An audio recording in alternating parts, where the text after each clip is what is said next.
Good evening students. आप सभी का स्वागत है मेरे इस यूट्यूब चैनल पर। आज हम पढ़ेंगे कबीर के दोहे, कक्षा 9th।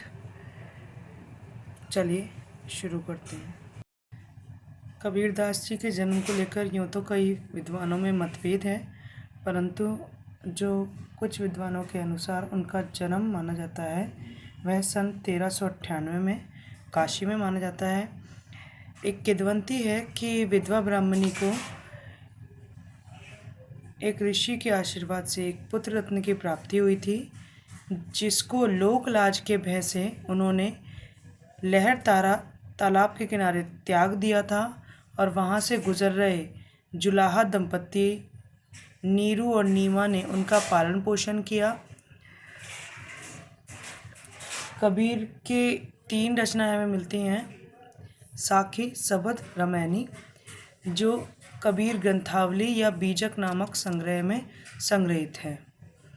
अब देखिए, कबीर के जो दोहे हैं वो उनके लेखन से प्रभावित हैं, तो वो दिखाते हैं कि किस प्रकार से कबीर समाज सुधारक का कार्य करते हैं।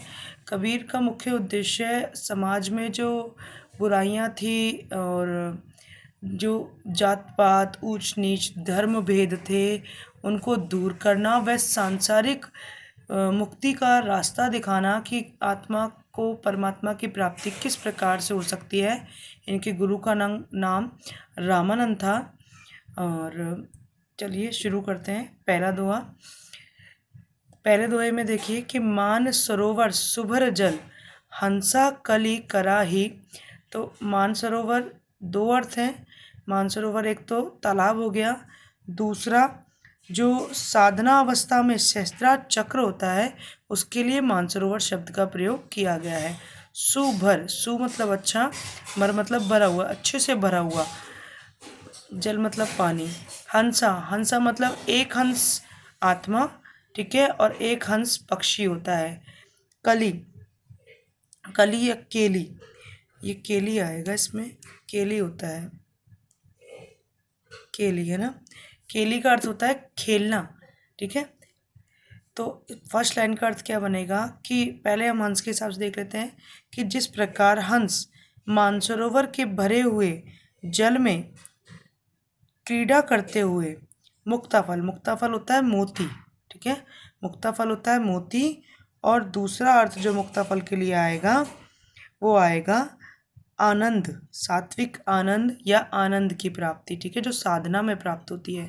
तो जब हम सामान्य हंस की बात कर रहे हैं तो हम बात करते हैं कि जिस प्रकार हंस, पक्षी वाला हंस, ठीक है, जिस प्रकार हंस मानसरोवर के भरे हुए जल में क्रीड़ा करते हुए मोती चुगता है, मोती चुगता है, अब उड़ी अनत न जाही, अनत मतलब अन्यंत्र, दूसरी जगह, ठीक है, उड़ी मतलब उड़ना, अब मतलब अभी कि वह जब मानसरोवर में मोती चुगता है, ठीक है, क्रीड़ा करते हुए मोतियों को आनंद पूर्वक, स्वच्छता पूर्वक, स्वच्छंदता पूर्वक चुगता है, तो अब वह उस आनंद को छोड़कर कहीं और जाना नहीं चाहता।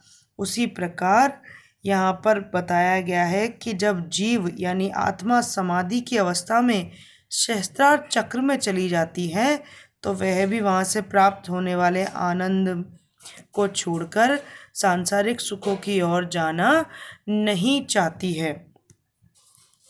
यानी वह जो उसको अमृत रूपी कुंड में जो सुख, आनंद, सात्विक सुख प्राप्त हो रहे हैं उनको छोड़कर सांसारिक विषयों की ओर जाना अब नहीं चाहती, क्योंकि वह साधना में लीन है और साधना में लीन होने के कारण उसको समाधि की अवस्था में आनंद की प्राप्ति हो रही है। इसलिए आत्मा भी हंस की तरह ही अब उस सुख को, आनंद को छोड़कर उड़कर कहीं जाना नहीं चाहती है। हंस उड़ के नहीं जाना चाहता और आत्मा उसको छोड़कर नहीं जाना चाहती, जो उसको सहस्त्रार चक्र या साधना की अवस्था में आनंद रूपी फल की प्राप्ति हो रही है, उसको छोड़कर जाना नहीं चाहती। सेकंड देखिए कि प्रेमी ढूंढत मैं फिर्यो, प्रेमी मिले न कोय, प्रेमी को प्रेमी मिले सब विष अमृत होए। तो कबीर के प्रेमी कौन है? परमात्मा है ना, आत्मा परमात्मा की बात करते हैं। तो कह रहे हैं कि मैं प्रेमी को ढूंढ रहा हूँ, अर्थात अपने किसी प्रियजन को ढूंढ रहा हूँ, यानी परमात्मा को ढूंढने का प्रयास कर रहा हूँ। प्रेमी मिले न कोई।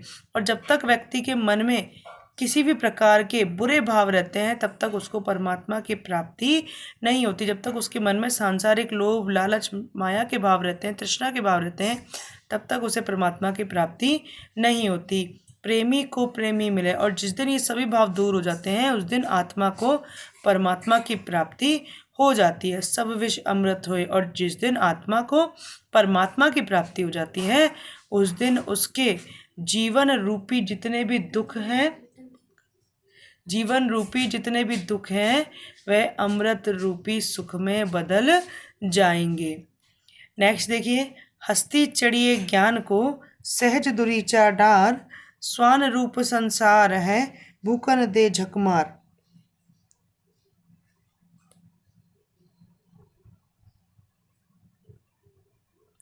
ठीक है, तो देखिए कि जो साधक है जब वो अपनी साधना में लीन होता है तो उसे अपने सामर्थ्य के अनुसार सहजता रूपी दुलीचा मतलब कालीन डालना चाहिए, अर्थात उसके मन में अहंकार के भाव नहीं होने चाहिए, सांसारिक विषयों के भाव नहीं होना चाहिए। उन सबको त्याग कर उसे अपनी साधना में लीन होना चाहिए। स्वान रूप संसार है कि जिस प्रकार जब जो कुत्ते होते हैं वे हमेशा अपने जीवन को बर्बाद कर देते हैं भौंकने में, उसी प्रकार जो साधक के लिए बताया जा रहा है कि जब साधक साधना करता है तो ये संसार कुत्तों की भांति उसे अपनी ओर खींचने का प्रयास करता ही रहता है, परंतु साधक को सहजता रूपी कालीन डालकर अपनी साधना में हमेशा लीन रहना चाहिए। उसे संसार के जो मोह माया है, लालच है, उनकी ओर आकर्षित नहीं होना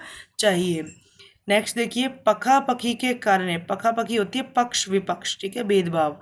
सब जग रहा बुलान कि जब व्यक्ति के मन में भेदभाव की भावना आ जाती है तो वह जग के सत्य को भूल जाता है, सब जो संसार है उसी को भूल जाता है। निरपक होई के हरि भजन, निरपक मतलब बिना भेदभाव किए, बिना पक्ष के, ठीक है, निष्पक्ष होकर, कि जो परमात्मा की प्राप्ति को, जो साधक परमात्मा की प्राप्ति को निष्पक्ष होकर करता है सोई संत सुजान, सुजान मतलब ज्ञानी, वही सच्चा संत कहलाता है। कि कबीरदास जी के कहते हैं कि भेदभाव के कारण इस संसार ने जो सत्य है उसको भुला दिया है।